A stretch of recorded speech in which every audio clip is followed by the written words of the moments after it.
துறைமுகம் தொகுதியில் கழகம் சார்பில் கருத்து கேட்க சென்றவர்களை நீங்க ஆட்களை வைத்து அடிச்சிட்டீங்கன்னு ஆதவர்ஜுனாவும் நிர்மல்குமாரும் அவர் சொல்றதை நீ அப்படியே பேசக்கூடாது. அப்படி சொல்லியிருக்காங்க. என்ன நடந்த பப்ளிக்கும் சாதகக்காக தான் சண்டை.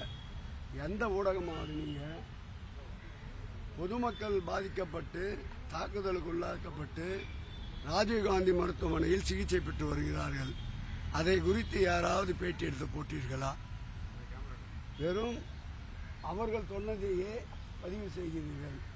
உண்மை நிலையை களத்திற்கு சென்று விசாரியுங்கள். அதே போன்று பாதிக்கப்பட்டு ராஜீவ்காந்தி மருத்துவமனையில் அனுமதிக்கப்பட்டிருப்பவர்கள் யார் என்பதை விசாரியுங்கள். முழுக்க முழுக்க பொதுமக்கள். இது பொதுமக்களுக்கும் அந்த இயக்கத்தை சார்ந்த அந்த கட்சியை சார்ந்தவர்களுக்கும் இடையே ஏற்பட்ட மோதல். எப்படி பனையூரிலே பிரச்சனைகள் மோதல்கள் தொடர்ந்து கொண்டிருக்கின்றதோ அதே போன்ற ஒரு மோதல் தீர விசாரித்து உண்மையை மக்களுக்கு தெரிவிங்க. குறிப்பா சென்னையில வர சட்டப்பேரவை தேர்தலில் எல்லா கட்சியுமே சென்னையில வெற்றி பெறுவதற்கு மூலமா இருக்காங்க.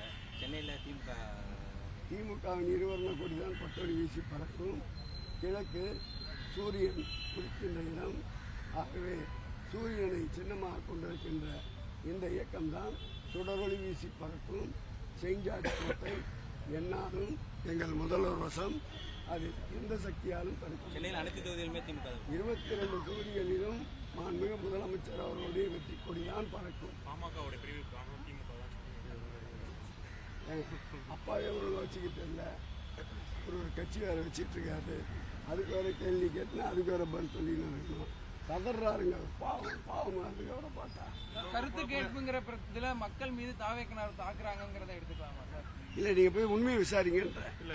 ராஜீவ்காந்தி மருத்துவமனையில 3 நபர்கள் மகளிர் தாய்மார்கள் அனுமதிக்கப்பட்டிருக்கிறார்கள். அவர்களை சென்று கேளுங்கள். அவர்கள் கட்சியை சார்ந்தவர்களா பொதுமக்களா? அவர்களும் வந்தவர்கள் என்ன பேசினார்கள்? வந்தவர்கள் அந்த பகுதியை சார்ந்தவர்களா? வந்தவர்களுடைய தோற்றங்கள் எப்படி இருந்தது? இதையெல்லாம் அவர்களும் விசாரித்து உண்மையை வெளிக்கொண்டு வருங்கள். இது போன்ற செயல்களை வைத்து தங்கள் இயக்கத்திற்கு கலர் மெருகேற்ற துடிக்கின்றார்கள். அதற்கு நாமும் சேர்ந்து விளம்பரம் கொடுக்க தயாராக இல்லை.